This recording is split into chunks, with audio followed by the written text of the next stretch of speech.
Hey, my psych class, it's Dana here. For my psychology project, I wanted to make a video about how body shaming through social media and even through public and what toll it has on your body, and even just some everyday things that you may see and you may not think about it.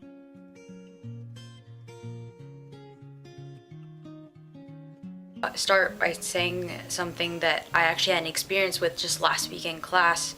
In my photography class, we had a presentator come in and talk about how, like, if you want to go to college for photography and stuff like that, he threw us out some suggestions and stuff.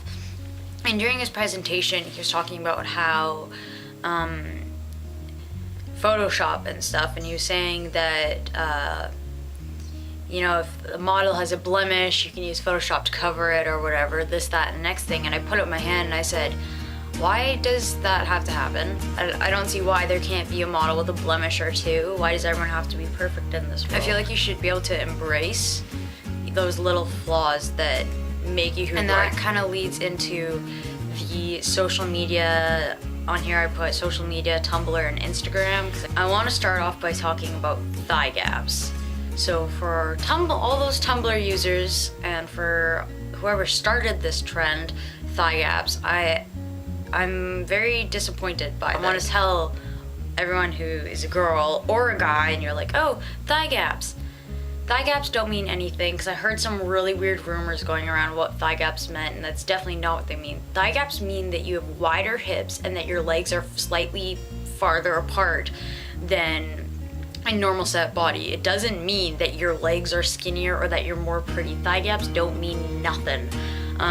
So for all those girls, I know some girls who actually went on diets and tried to starve themselves so that they could get this so-called thigh gap, and they never achieved it because their body type isn't the proper type. On Instagram, I noticed that there are many of these pages called Thinspirations, I believe, and it's when you have an inspiration to become thin by these photos of all these either anorexic, super healthy, fit freaks. These girls that are absolutely photoshopped inwards, outwards, super mega curves, and everyone tries to be like them. If you are a bigger set person, if you're a smaller set person, you should be proud of who you are, and you should rock that body. You should feel proud of who you are and what I've noticed on social media is that what I call it is the I wish parrot problem. So all these girls or guys are like, oh, I wish I was her. Or I wish I was him. Or, oh, I wish that I looked like them. No, you don't. Because if you were them or you looked like them, you wouldn't be yourself. You wouldn't be who you are today. You wouldn't look the way you are. You probably wouldn't have the friends that you have right now. And I feel like that's completely diminishing the purpose of having a personality and being who you are and being born as an individual. This video that came up on YouTube, and it was about what guys expect to see from women, and it was this absolutely ridiculous list. And I watched the video and it really bothered me. And I feel like part of body shaming is the pressure that you get from the opposite sex. There was lots of girls who were affected by that video.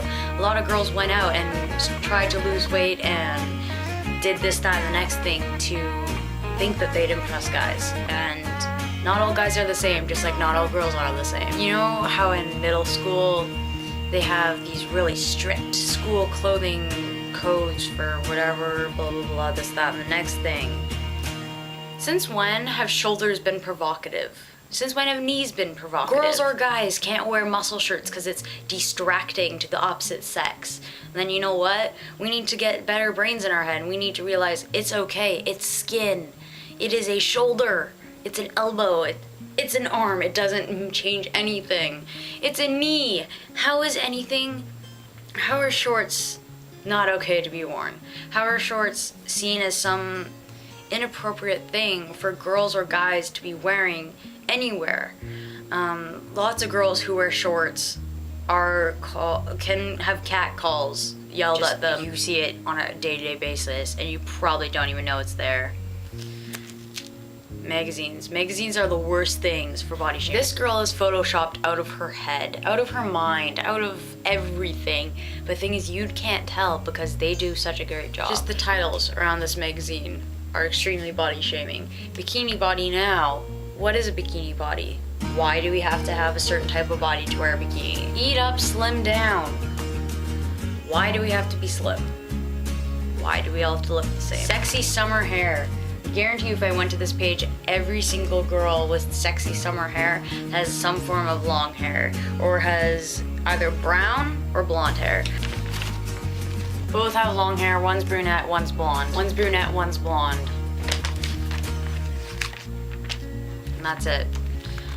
Why is that seen as to be sexy or the most attractive selection of women? I guess the one thing that I want you guys to get from this video is that you should feel free and you should be free to express yourself in any way or form, and you shouldn't let other people's comments get to you and make you change who you are. It's really sad how so many teenage girls follow these trends because they want to look a certain way and fit in with what people think is attractive. It's quite disturbing actually if you look at everything that's going on in the internet right now. But I hope you guys liked it, and until next video, I'm over and out.